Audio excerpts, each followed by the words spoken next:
UFC 308 is announced, and this is without a doubt the most stacked main card of the year.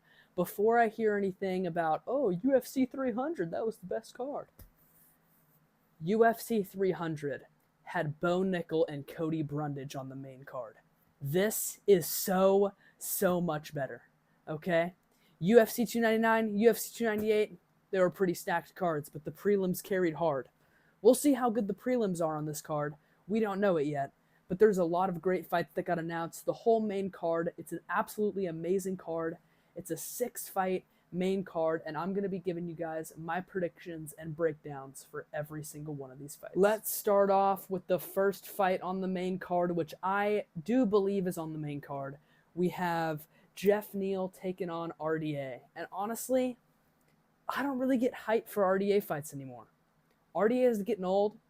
He's on a 2-fight losing streak, but yet he's fighting a top 10 guy and he's unranked. He just lost to an unranked guy.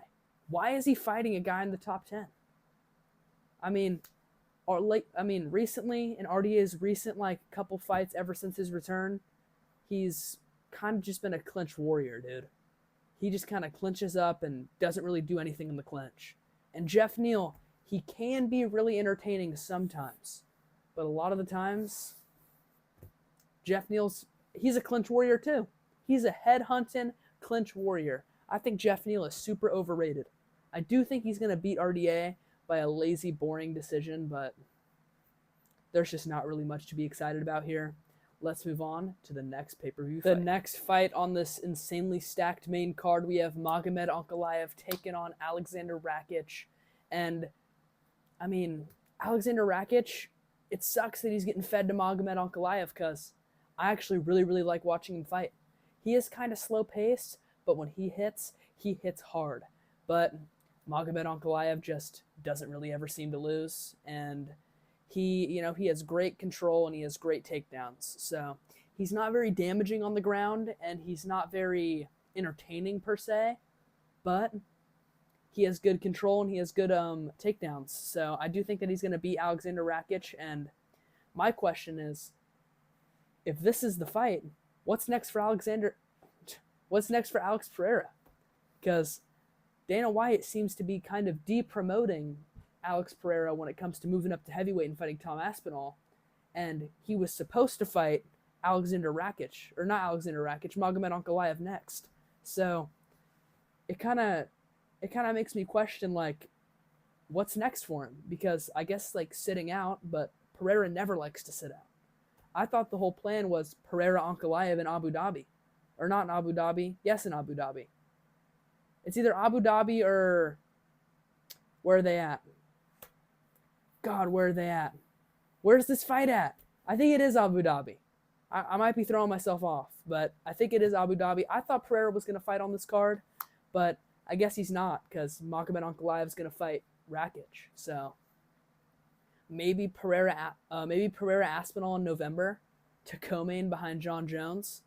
So then the winner can breathe down John Jones' neck. But I don't know, man. I don't really know what's going to happen. I hope he doesn't just sit out, because Pereira is 37 and super awesome guy to watch. Super likable guy. Super good fighter. So I do not want to see him waste away his last 2 years of greatness for nothing. So I hope he can get back in the cage soon.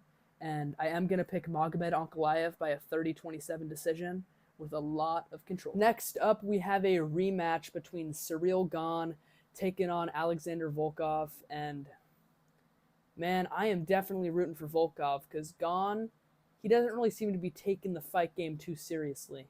He's a huge star over in France, and he's making movies and stuff instead of actually fighting.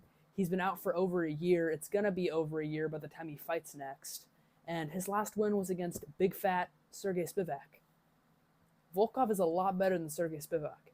But last time these guys fought, Ciryl Gane dominated Alexander Volkov, and I do think it is going to be similar to the same story, because Volkov, he was able to piece apart and pick apart Sergey Pavlovich, but Sergey Pavlovich is just a big fat refrigerator oaf. He's a big fat oaf. He has a bunch of power, but He does not know what head movement is. He's so plotty. He plods over on his lead foot. He just stands on his heels, basically. And, like, I mean, he's just a big, plotty, slow, fat oaf, dude. I don't even, like, it pisses me off because Cyril Gane is everything that Pavlovich isn't, okay? And Pavlovich is everything that Cyril Gane is not. Because Pavlovich has all the power, but nothing else. Maxed out power, no other attributes. Cyril Gane, no power, all the other attributes. So I do think this fight's going to be really good. I'm happy that it's a 3-rounder. I think that gives Volkov a better chance, but I can't pick Alexander Volkov, man.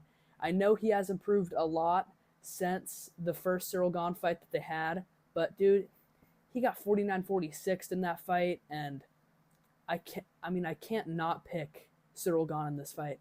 I do think that it's going to be super close. It's going to be a super technical bout, and I think the winner of these guys, they should get a fight like Aspinall or a fight like John Bones Jones, something like that. I do think the winner of this should fight Aspinall in their next fight. I would love to see one of these guys fight Tom Aspinall again. I do think that Cyril Gane could give Aspinall a run for his money on the feet, and that's exactly who I'm going to pick in this fight. I'm going to pick Cyril Gane by a 29-28 unanimous decision. This is going to be a great technical heavyweight fight. Next up, we have the 5-round co-main event in Khamzat Chimaev taking on, I was about to say Gilbert Burns, Robert Whitaker, right? Coming off a great KO win over Ikram Aleskarov. That was the first time I've really seen him get a super good flatline KO in a while. So that was really awesome to see. But, dude, Whitaker, man, if he can make it out of the first 2 rounds, I think he smokes Chimaev. But I do think Chimaev's going to 10-8 him in the first, right, as he always does. And I do think that Khamzat Chimaev is going to have a really good second round.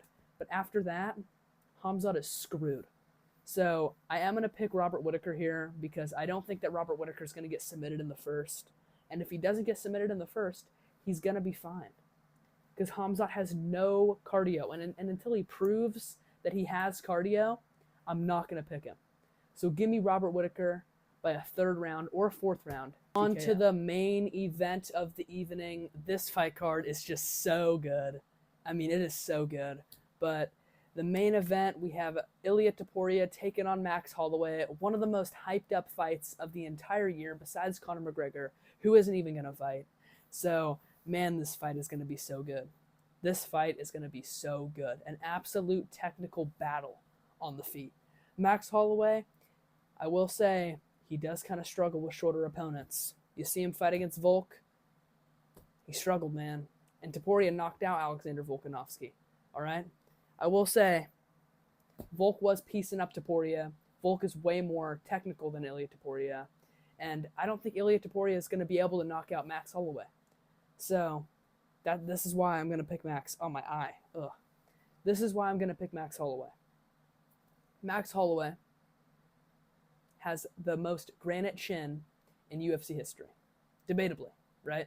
It might have been Cheeto, but Cheeto just got dropped by a flyweight. So, it's not Cheeto anymore, okay?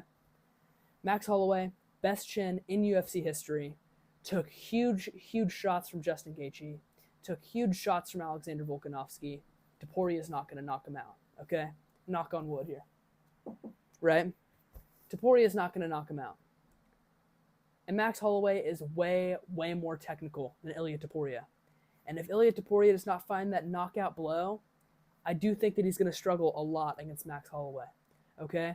The one thing that I am kind of concerned about with Max Holloway is one of the biggest parts of his game are his body shots.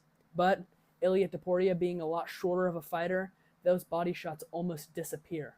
They almost go away.